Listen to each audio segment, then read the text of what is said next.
민족의 비극을 초래한 6.25가 75주년을 맞이했네요. 안보의식을 새롭게 하는 시간이 되었으면 합니다. 여기는 상주 FM 93.9MHz 남산지기 장명아가 진행하는 사람 사는 이야기입니다.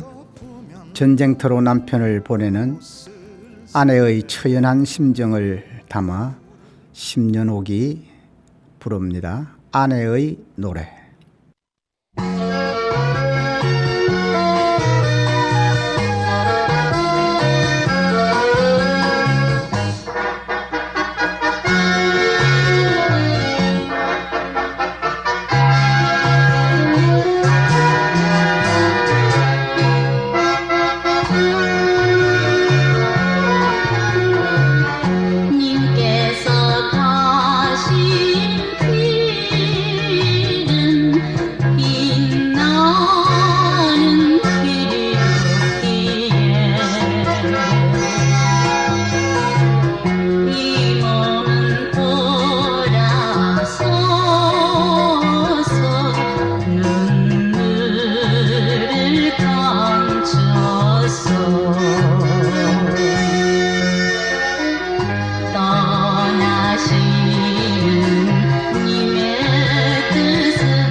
오늘은 조선시대 선비들의 상징인 사군자에 대해서 이야기해 보겠습니다. 사군자는 매화, 난초, 국화, 대나무를 말하는데요. 흔히 매란, 국죽이라고도 하죠. 유교 문화권에서는 이들을 군자에 비유했으며 고매한 인격을 가졌다는 뜻인 군자를 상징하는 이 네 가지 식물은 동양화의 귀중한 소재가 되어 왔습니다. 사군자는 각각 봄 매화, 여름 난초, 가을 국화, 겨울 대나무를 뜻하는데요. 중국에서는 그림의 소재가 되기 훨씬 이전부터 시문의 소재로 등장하였죠. 사군자라는 총칭이 생긴 시기는 확실하지 않으나 명대에 이르러서일 것으로 추측된다고 하네요. 수묵화가 발달하기 이전에는 대상을 윤곽선으로 그리고 속에 색을 칠하는 구력법으로 그렸으나 10세기를 전후해서는 주로 먹으로만 그리는 몰골법으로 정착되었다고 합니다. 중국 예술에서는 4명의 군자 또는 4명의 고귀한 사람들을 상징하는 식물로 매화, 난초, 국화, 대나무 4가지를 유교에서 군자라고 불렀다고 하는데요. 서양에서 말하는 신사와 비교될 수 있겠습니다. 사군자는 중국 전통에서 가치 있는 다른 미덕들 중에서도 정직, 순결, 겸손, 가혹한 조건에 대한 인내의 상징으로 되풀이되는 주제이기도 하답니다. 사군자는 송나라 시대부터 세련된 아름다움 때문에 중국 회화에 자주 사용되어 왔으며 나중에는 일본, 한국어 예술가들에 의해 동아시아의 다른 곳에서도 그대로 차용되어 왔다고 할 수 있겠습니다. 많은 꽃과 여러 식물들 중에 이들을 선택해서 학식과 인품, 덕이 높은 사람에 비유하여 군자라고 불렀다고 하는데요. 그 이유는 이 4가지 식물들의 아름다움을 높이 산 까닭도 있지만 각각 높은 기상과 품격을 지녔다고 보았기 때문이죠. 자기 뜻을 굽히지 않는 지조와 절개를 군자의 가장 큰 덕목으로 여겼던 유교 사회에서는 어떠한 고난과 악조건 속에서도 꿋꿋이 꽃을 피우는 사군자가 선비들의 많은 사랑을 받아온 것은 어쩌면 당연하다고 해야겠네요. 사군자는 남송 말기부터 선비들의 사랑을 깊이 받아왔는데요. 원대 초기에는 몽골의 지배하에서 나라를 잃고 은둔 생활을 하는 한족 문인들 사이에 지조와 절개를 지키며 충성심과 불굴의 정신을 표현하는 수단으로서 크게 유행되어 그 의미가 더욱 깊어지게 되었다고 하는데요. 대표적인 예가 정사초의 난초로 흙이 없는 난초 포기만을 그려 몽골인에게 국토를 빼앗긴 서름을 표현하였다고 합니다.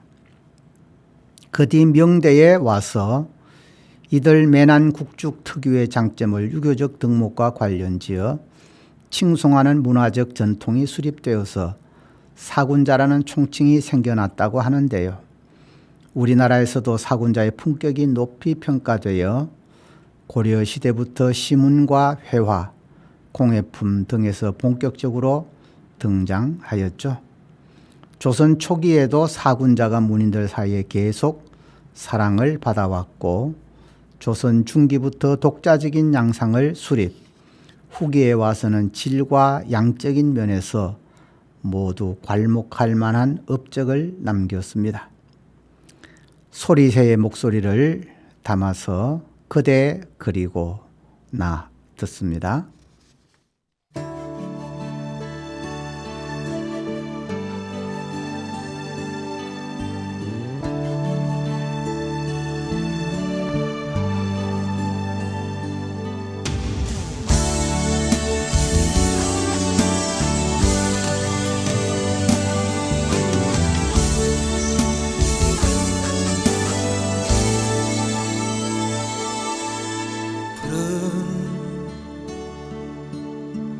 파도를 가르는 신도딴 배처럼 그대 그리고 나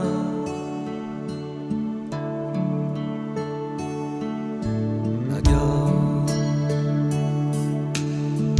떨어진 그 길은 정답게 걸었던 그대 그리고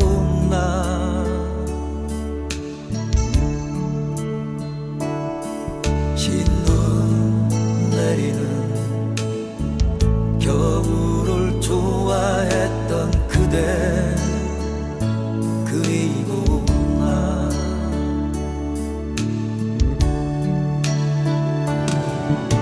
때론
비록 사군자라는 개념이 중국에서 유입된 것은 사실이지만 우리 민족의 기질과 심성에 자연스럽게 느껴지고 받아들여져서 자리하게 되었죠.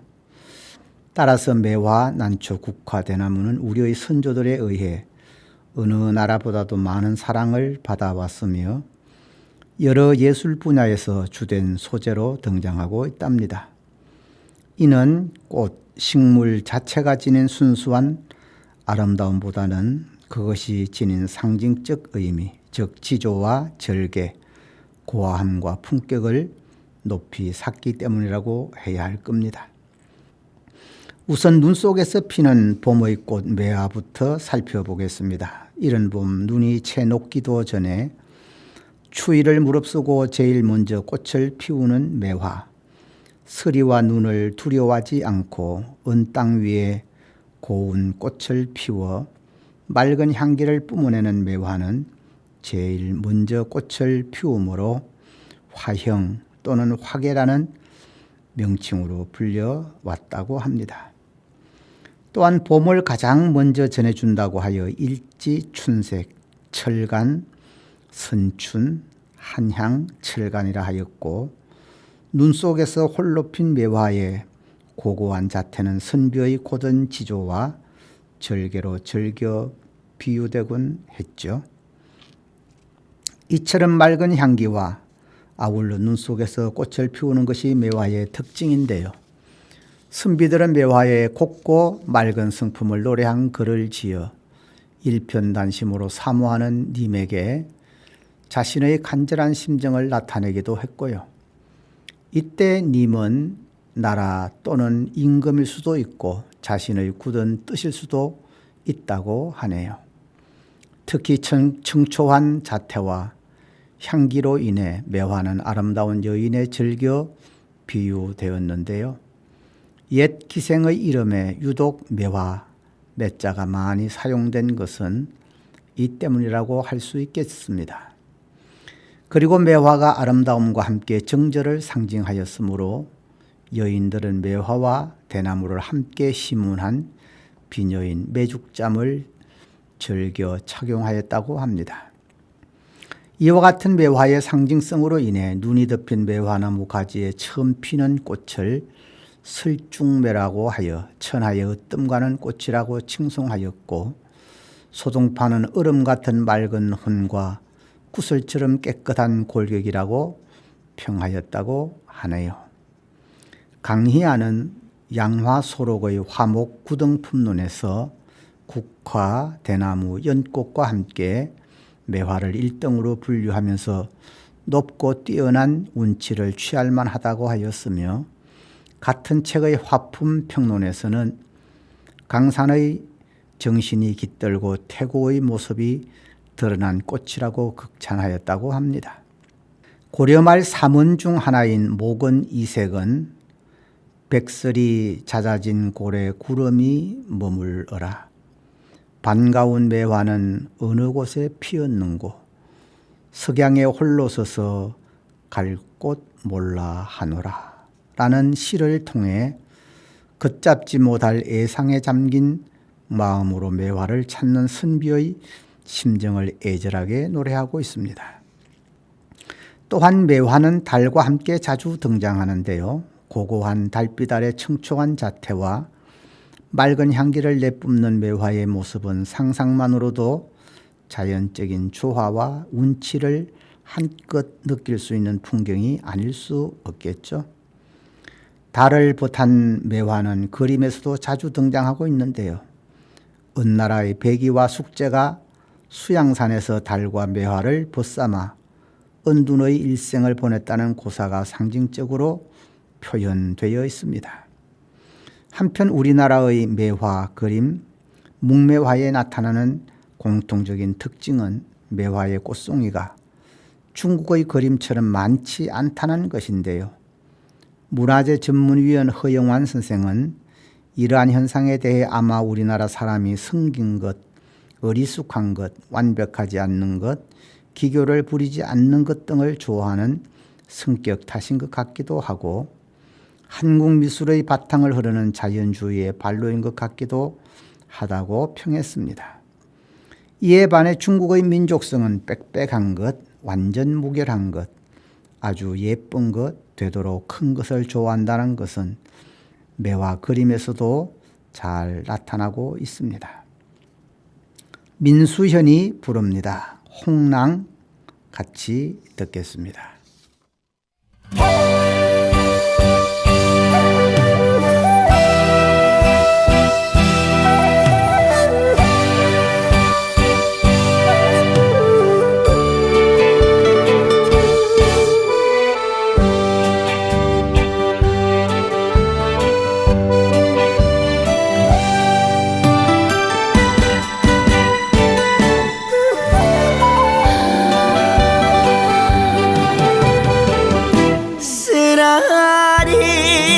쓰라린 이별에 우는 맘 버들가지 꺾어 보내노라.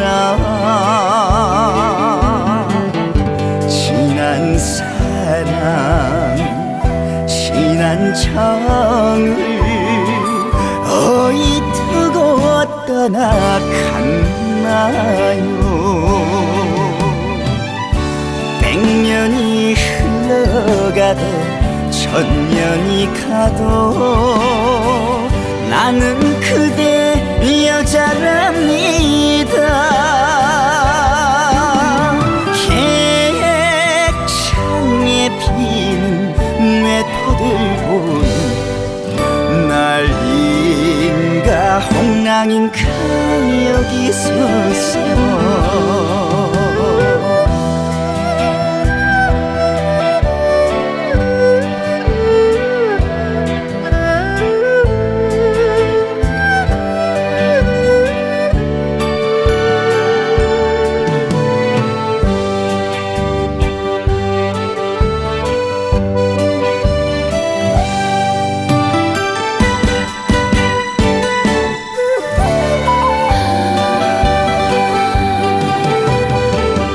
소리 없이 울면서 지샌 밤 방울방울 띄워 보내노라. 지난 사랑 지난 정을 어이트고 떠나갔나요. 100년이 흘러가도 1000년이 가도 나는 그대 여자랍니다. 계획창에 오는 투견새 보면 날인가 홍랑인가 여기 서서 계획창에 우는 투견새 보는 날인가 홍랑인가 여기 서서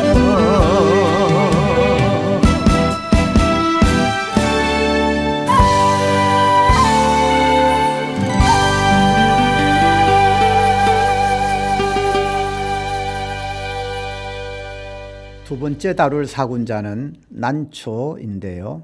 깊은 산중에서 은은한 향기를 멀리까지 퍼뜨리는 난초는 그 은은한 향기로 상대를 교화시키는 힘이 있다고 생각했죠. 나는 비록 한 송이가 피기는 하나 그 향기는 실내에 가득 차서 사람을 감싸고 열흘이 되어도 그치지 않는다고 하는데요. 그래서 옛날 부유한 집안의 사람들은 난을 향조로 삼았으며 공자는 난의 향기를 왕자의 향이라고 하였고요. 특히 동양난은 서양난에서처럼 색채가 화려하지는 않고 꽃도 작으나 담백한 색과 은근한 향기가 그 생명이라고 했죠. 따라서 난에서 가장 중요하게 취하는 것은 향이며 고귀함이라고 할 수 있겠네요. 깊은 산중에 홀로 피어 고한 자태로 은은한 향을 내뿜는 난은 지조 높은 선비와 절개 있는 여인에 비유되기도 했습니다. 고려 후기 문신이었던 이재현은 여공패설에서 일찍이 여항의 객으로 머물러 있었을 때에 어떤 사람이 난을 분에 심어서 선물로 주었다. 이것을 서안 위에 놓아 두었는데 한참 손님을 접대하고 일을 처리하는 동안에는 그 난이 향기로운 줄 몰랐다가 밤이 깊어 고요히 앉았노라니 창은 다른 창 앞에 휘영청 밝고 그 향기가 코를 찌르는 듯 하여 맑고 거룩한 향기를 사랑할 만하고 말로서 표현할 수 없음을 느꼈다라고 적고 있습니다. 나는 자손의 번성과 관련 있는 것으로 이해되어 경기도 지방에서는 난초꽃이 번창하면 그 집에 식구가 는다는 속설이 전해지고 충청북도 지방에서는 꿈에 난초가 대나무 위에 나면 자손이 번성하고 난초꽃이 피면 미인을 낳는다는 속설이 전해지고 있다고 합니다. 사군자 중 세 번째는 국화입니다. 늦가을 첫 추위와 서리를 이겨내며 국화는 절개를 지키며 속세를 떠나 고고하게 살아가는 은자에 절겨 비유되었는데요. 국화에는 5가지 미가 있으니 동그란 꽃송이가 높다랗게 달려 있음은 하늘을 모양한 것이요. 섞임이 없이 순수한 황색은 땅의 빛깔이요. 일찍 심어 늦게 피면 군자의 덕이요. 서리를 이겨 꽃을 피우면 경직한 기상이요. 술잔에 동동 떠 있으면 신선의 음식이라 하여 국화를 예찬했다고 합니다. 예로부터 국화는 오상고절이라고 일컬어졌으며 송나라의 주도리는 국화는 은일이요 모라는 북이요 연꽃은 군자라고 하였죠. 이처럼 국화는 군자 가운데서도 은둔하는 선비의 이미지에 가장 잘 부합하는 것으로 이해되었습니다. 국화가 이와 같은 은일지사의 상징으로 위치를 굳힌 것은 동진의 도연명에 의해서였는데요. 도연명은 한때 관직에 있었으나 관리란 직책이 생리에 맞지 않아 스스로 벼슬을 버리고 자연으로 돌아올 때 지은 귀거래 사에서 집에 와보니 폐허가 된 골목에 아직도 소나무와 국화가 그대로 있음을 반기고 있죠. 그 외에도 국화 심기를 좋아하고 국화를 읊은 많은 시가 중국 역사상 가장 전형적인 은자 도연명과 국화는 불가분의 관계를 맺게 되었다고 합니다. 특히 조선시대의 시가 문학은 당나라와 송나라 영향을 많이 받았고 당과 송의 문학은 도연명의 영향을 많이 받았기 때문에 조선시대의 선비들은 자연스레 도연명의 쉬치에 빠져들어 이와 연관된 그림을 많이 남겼다고 합니다. 국화는 특히 고려자기와 이자백자, 낮은 칠기 등 도예품과 공예품의 문양으로서 많이 나타나고 있는데요. 고려자기 등에 나타나는 국화 문양은 고려 청자의 푸른 바탕에 신비스러운 조화를 이루어 그 아름다움을 한층 더해주고 있죠.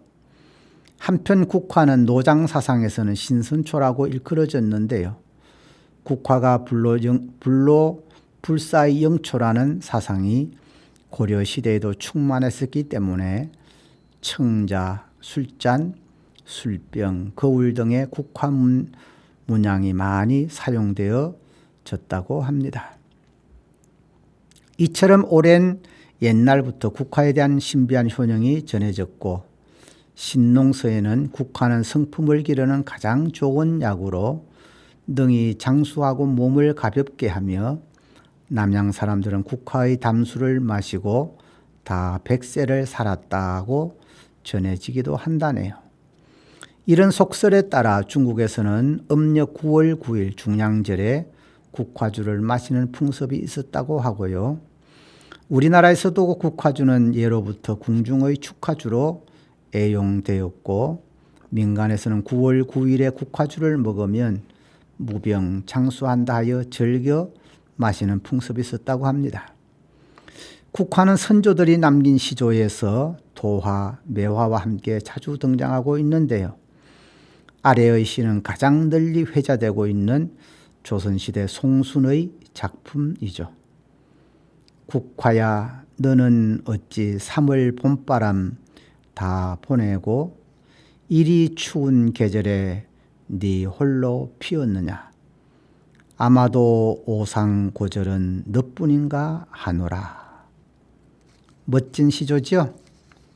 한마음의 목소리로 가슴 아리 듣겠습니다.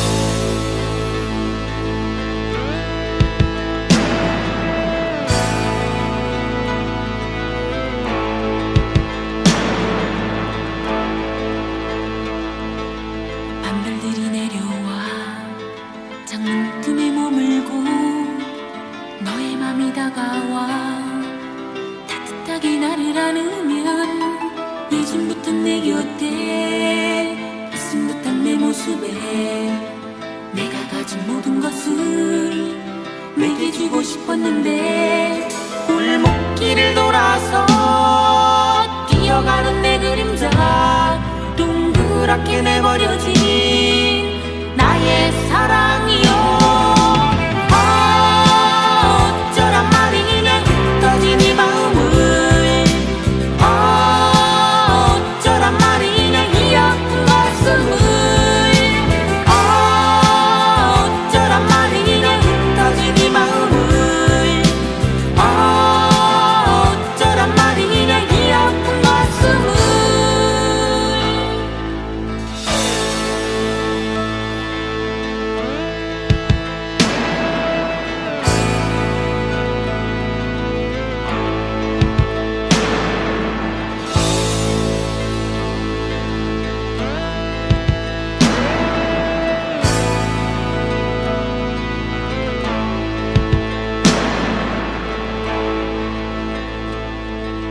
그 큰 두 눈에 하나가득 눈물 고이면 세상 모든 슬픔이 내 가슴에 와닿고 내가 웃는 그 모습에 세상 기쁨 담길 때 내 가슴에 환한 빛이 따뜻하게 비쳤는데 안녕하며 돌아서 뛰어가는 내 뒷모습 동그랗게 내버려진 나의 사랑이여. 어쩌란 말이냐 흩어진 이 마음을. 어쩌란 말이냐 이 아픈 가슴을. 어쩌란 말이냐 흩어진 이 마음을. 어쩌란 말이냐 이 아픈 가슴을. 어쩌란 말이냐 흩어진 이 마음을. 어쩌란 말이냐 이 아픈 가슴을. 어쩌란 말이냐 흩어진 이 마음을.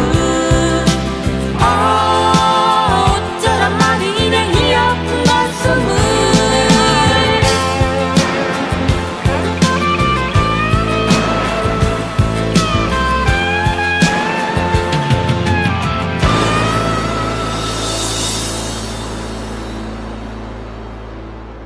사군자 중 마지막은 대나무인데요. 대나무는 사시사철 푸르고 곱게 자라는 성질로 인하여 지조와 절개의 상징으로 인식되어 왔습니다. 대나무의 높은 품격과 강인한 아름다움, 실용성은 일찍부터 예술과 생활 양면에서 선비들의 많은 사랑을 받아왔죠. 대나무는 소나무와 함께 난세에 자기의 뜻과 절개를 굽히지 않고 지조를 지키는 기사, 군자의 기상에 가장 많이 비유되는 상징물이었죠. 대쪽 같은 사람이라는 말은 대를 쪼갠 듯이 곧은 사람이라는 뜻으로 곧 불의나 부정과는 일절 타협하지 않는 지조 있는 선비를 말하였습니다. 윤선도는 오후가에서 다음과 같이 대나무를 노래하였는데요. 나무도 아닌 것이 풀도 아닌 것이 곡기난 뉘 시기며 속은 의 비었는다. 더럽고 사시사시에 푸르니 그를 교화하노라. 나무도 아닌 것이 풀도 아닌 것이 곡기는 누가 시켰으며 속은 어찌 비었는가. 저렇고도 사철에 푸르니 그것을 좋아하노라. 윤선도는 대나무의 성격을 문학적으로 형상화한 대표작이라고 할 수 있겠습니다. 중국에서는 시경에서 위나라 무공의 높은 덕과 학문, 인품을 대나무의 고아한 모습에 비유하여 칭송한 시가 있는데요. 이것이 대나무가 군자로 지칭된 최초의 기록이었죠. 기수 저 너머를 보라. 푸른 대나무가 청초하고 무성하니 고아한 군자가 바로 거기 있도다. 깎고 갈아낸 듯 쪼고 다듬은 듯 정중하고 위험 있는 모습이여 빛나고 뛰어난 모습이여 고아한 군자가 바로 저기 있도다. 결코 잊지 못할 모습이여 라고 대나무를 군자에 비유하고 있습니다. 선비들의 풍류로 유명한 육조시대에는 대나무와 군자의 사이가 더욱 밀착되는 시대였는데요. 중림칠연이 대나무 숲을 은거지로 삼은 것이라든지 왕휘지가 대나무를 가리켜 차군 없이 어찌 하루라도 지낼 수 있느냐라고 한 일화들이 이를 입증하여 주죠. 특히 중림칠연이 고사에서 유래하여 그 이후로 대받친 문학작품에서 은거지의 뜻으로 상징되고 있답니다. 삼국사기에 등장하는 여러 설화와 전설 등에서도 대나무는 신비한 영물로 등장하는데요. 우리 민족이 옛날부터 대나무의 가치를 높이 평가한 것을 알 수 있겠습니다.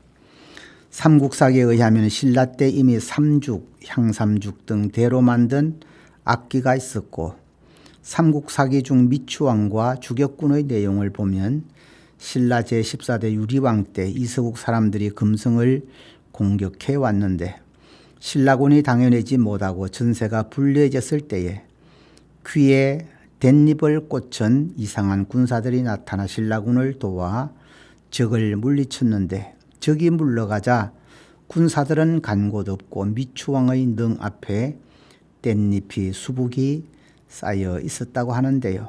이에 미추왕이 도운 줄 알고 그 능호를 죽현능이라고 하였다고 전해집니다. 만파식적은 신기한 피리에 대한 설화인데요. 신라 신문왕 때 동해에 작은 산이 하나 떠내려 왔는데 그 산에는 낮에는 둘이었다가 밤에는 하나로 합쳐지는 신기한 대나무가 있었다고 합니다. 신문왕은 용의 계시에 따라 그 대를 베어 피리를 만들었는데 나라에 근심이 생길 때마다 그 피리를 불면 평온해졌다고 하고요. 이 피리가 만가지 파도를 잠재우는 피리라 해서 만파식적이라고 했다고 합니다. 구전설화로는 엄등설안에 부모가 죽순을 먹고 싶다고 하므로 대나무 밭으로 달려가 울면서 애원하니 눈물이 떨어진 자리에 죽순이 솟아올라 그것을 잘라서 부모를 공양한 효자의 이야기가 전라북도 완주군과 경기도 강화군 등에 전해지고 있답니다. 대나무는 주기적으로 꽃을 피우는데 그 간격은 종류에 따라 5년에서 60년 주기까지 다양하다고 하는데요. 대개 꽃이 피면 꽃을 피운 대나무는 말라 죽게 되고 대밭은 망한다고 하는데요. 이는 대꽃으로 인하여 땅속 줄기의 양분이 모두 소진되어 다음 해에 발육되어야 할 주가의 약 90%가 썩어버리기 때문이라고 하네요. 이에 따라 대밭이 망하면 전쟁이 일어날 징조라고 하여 불길하게 생각하는 속설이 있었으며 꿈에 죽순을 보면 자식이 많아진다는 속설은 죽순이 한꺼번에 많이 나고 쑥쑥 잘 자라기 때문에 생긴 속설 때문이라고 합니다. 사군자는 각각 매화의 운치, 난초의 향기, 국화의 윤택한 기운, 대나무의 청아함이 없으면 역시 군자라고 할 수 없다고 여겼는데요. 매화는 선비의 아취를 지니고 난초는 제왕 같고 국화는 호걸과 같은 풍치를 지니고 대나무는 대장부의 기백을 지녔다고 생각했죠. 또한 사군자를 벗에 비유하면 봄에 피는 매화를 고우, 섣달에 피는 매화를 기우라 하였으며 난을 방우, 국화를 일루 또는 가우, 대나무를 청우라 하여 차군이라고 불렀다고 하네요. 이 외에도 사군자끼리의 배합뿐만 아니라 상징성이 유사한 소나무, 돌, 연꽃, 학, 달, 술 등과 함께 어우러지기도 하고요. 특히 우리나라의 고시조에 자주 등장하는 정다운 짝을 살펴보면 국화는 술과 짝하고 매화는 달과 짝을 이룬다고 믿었던 듯 합니다. 오늘은 선비들이 절개했던 매난 국죽 사군자를 살펴보았는데요. 각박한 세태지만 선비들의 여유로운 정신세계를 우리들도 좀 배웠으면 어떨까요? 서른도님의 애잔한 목소리로 보랏빛 엽서 함께 들으시면서 저는 여기서 인사드리겠습니다. 지금까지 상주 FM 93.9MHz 남산지기 장명하가 진행한 사람 사는 이야기였습니다. 다음 주에 뵙겠습니다. 안녕히 계십시오. 보랏빛 엽서에 실려온 향기는 당신의 눈물인가 이별의 마음인가 한숨 속에 묻힌 사연 지워보려 해도 떠나버린 당신 마음 붙잡을 수 없네. 오늘도 가버린 당신의 생각에 눈물로 스며려간 얼룩진 일기장에 다시 못 온 그대 모습 기다리는 사연